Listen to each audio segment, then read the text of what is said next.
Hey there everyone, this is Mike, the Nootropic Reviewer. You are going to learn my top 4 nootropics for this year. We're also going to go over their benefits, side effects, how to take them, and whether or not they may be appropriate for you. And of the top 4 nootropics, the first one we can dive deep into would be Tongkat Ali. So I've been using Tongkat Ali, you could say on and off, but mostly on for the past 2.5 years, and I'm really enjoying the fact that I feel stronger, I feel slightly more aggressive, my energy is higher, and surprisingly I'm able to get away with less sleep. However, as a nootropic, I've been questioning whether or not it can improve cognitive function. There have been periods when I thought maybe it wasn't that effective as a nootropic supplement. However, I've recently learned just through adding it back into my stack that I definitely do feel a little bit sharper when using Tongkat Ali. And this supplement specifically, compared to the others, is the one supplement where people seem to either love it or they hate it. Most people do feel some sort of a reaction though, which is good. Especially with herbal nootropics, most people would ingest them not really feeling anything or feeling like they're just too subtle. With Tongkat Ali, you should either feel really good or you'll be the other side of the spectrum when you don't want to take it anymore. At least you'll get that feedback pretty quickly and know whether or not you should continue to be using it. And the way that I ingest Tongkat Ali is I have this specific form, the 2% urocolmanones. I have 200 milligrams of it with my largest meal of the day. For me, I intermittent fast, so that would be sometime in the evening. And I do recommend that you periodically take time off of Tongkat Ali. For me, what that looks like is I'll take it for 2 months, then I'll take 2 weeks off, and then I'll repeat it in that fashion. And after over 2 years of almost everyday use, I can say that I haven't really experienced any negative side effects. I also haven't built too much of a tolerance, although I can imagine that people would build somewhat of a tolerance because there was a point in which I used this almost every day for about 4 months, and following that I needed to take quite a bit of time off in order for me to actually feel the effects again. People often ask if you can use Tongkat Ali along with other nootropics. I don't see any problem with that at all. In fact, Tongkat Ali is often actually going to be along with other nootropics in specific blends, but I would be careful for that. I would actually consider using Tongkat Ali first. Just make sure that you can tolerate it okay. I have found it's especially important that you do get it from a credible source. For me, I did try Tongkat Ali from other companies, although it was the Nootropics Depot version specifically which actually made me enjoy Tongkat Ali and notice the benefits. The second nootropic supplement is ashwagandha. Ashwagandha has been around for hundreds of years. It's actually a herbal nootropic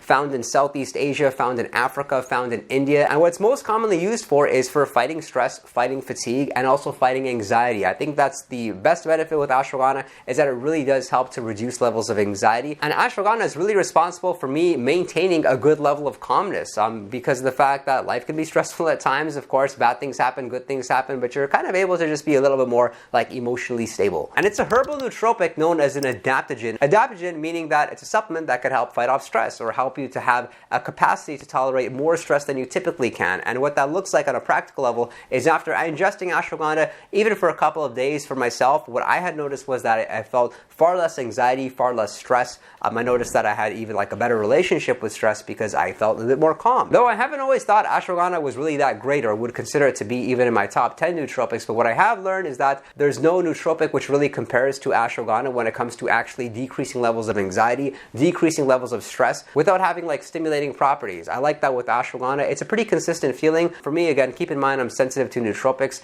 After ingesting it, I feel calm. I feel like things are going to be okay. I'm finding that I'm less likely to like have that fight or flight response when stressful occurrences happen during the day. And it's as well a very versatile nootropic. Doesn't matter really when during the day that you take it. It also doesn't matter whether you take it fasted or you take it in a fed state. It goes well with other nootropic supplements. Just the one side effect that you want to be mindful of is the fact that ashwagandha can potentially demotivate you, and I've talked more about that in this video over here, ashwagandha side effects, because there are warnings around it. A lot of people ingest ashwagandha but then later realize they're actually putting in far less work, so that could potentially happen, and that's the reason why I think it is somewhat important for you to have ashwagandha along with another supplement on top of that. Sometimes at the end of the day you feel like, it was such a grind, I'm so tired. With ashwagandha, I don't really feel that way anymore. I also find that I'm able to get a better sleep as a result of using ashwagandha. So the way that I'm personally taking it is I'm taking 300 milligrams of ashwagandha in the afternoon, and then I'm taking 300 milligrams of ashwagandha again at 4 o'clock. I've adjusted my dosages many times throughout the year, so in a year from now I might be taking it in a different way, but what I've learned about myself is like I don't like using ashwagandha first thing in the morning because I find that it can make me a bit tired, whereas I don't want to feel tired. I want to get a good workout in,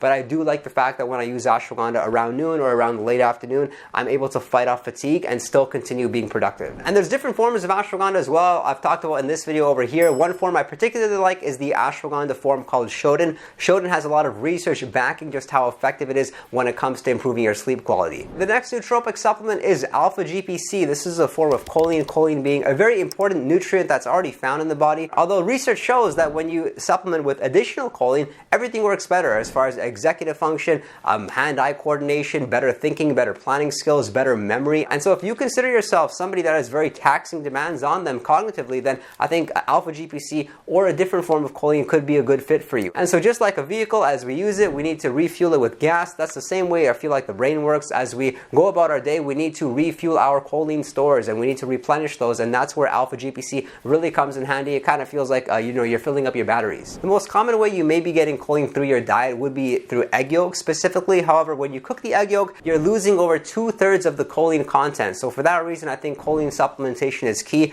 Alpha-GPC being my favorite. The other couple of forms which are also popular are CDP choline and choline bitartrate. I initially started with choline bitartrate. I didn't find it all that effective. Then I tried CDP choline. I noticed something was working, but when I took alpha-GPC, it took the experience on a whole nother level. And alpha-GPC, it's a little bit more pricey, but compared to other nootropics, it's really not that bad. But the major side effect with alpha-GPC is that it's definitely not a good fit for everyone. In fact, a lot of people ingest alpha-GPC, they actually feel worse. They feel headaches, their mood is worse than typically, and so for those individuals, this is actually pretty common that people don't tolerate alpha-GPC or respond that well. I happen to be one of the lucky people. I love alpha-GPC. I've been using it maybe 8 years now, and the way that I'm ingesting it, although keep in mind the way I take nootropics does often change. It may not be the same thing 6 months from now, but the way I'm using it right now is I'm taking alpha-GPC once in the morning at 150 milligrams. I'm taking 150 milligrams about 4 hours later, and then again 4 hours following that, I'll take another 150 milligrams of alpha-GPC. It's been my experience with alpha-GPC. It's definitely beneficial if you were to take it a couple times during the day versus just having it once. And the next nootropic supplement, this is one where if I stop taking it, I can instantly notice that I'm not in as good of a mood.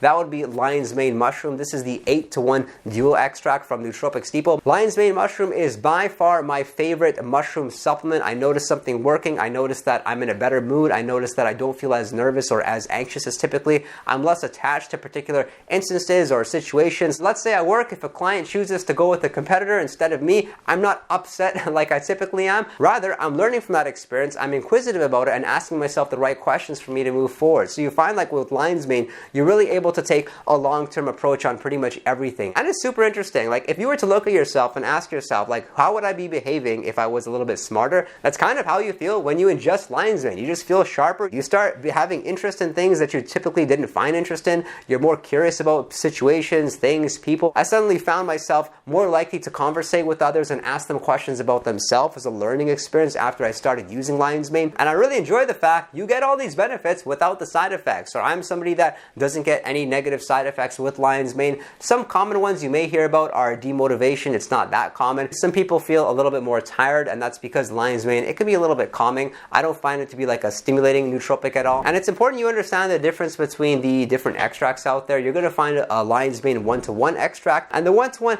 may be better when it comes to overall health, when it comes to being anti-inflammatory. However, the 8-to-1 is really going to be better when it comes to cognitive function, executive function, better thinking, planning, and learning skills. However, I've tried a lot of different forms of lion's mane over the years. I've tried it from a lot of different brands. They were all effective, but maybe that's just me. It's not like I need to be taking this particular type of lion's mane. I always pretty much find it working. Which nootropic would you add to this list, and what are your thoughts about my top 4 nootropics? I definitely want to see your comment in the comment section below. I respond to every comment. Do subscribe if you found this video informative, and if you want to chat with me one-on-one, you can message me on Patreon, and be sure to visit our Discord server. We have a 24/7 chat room, answering questions in a time-sensitive fashion, having a whole lot of fun. I thank you for your interest in nootropics and look forward to seeing you next time.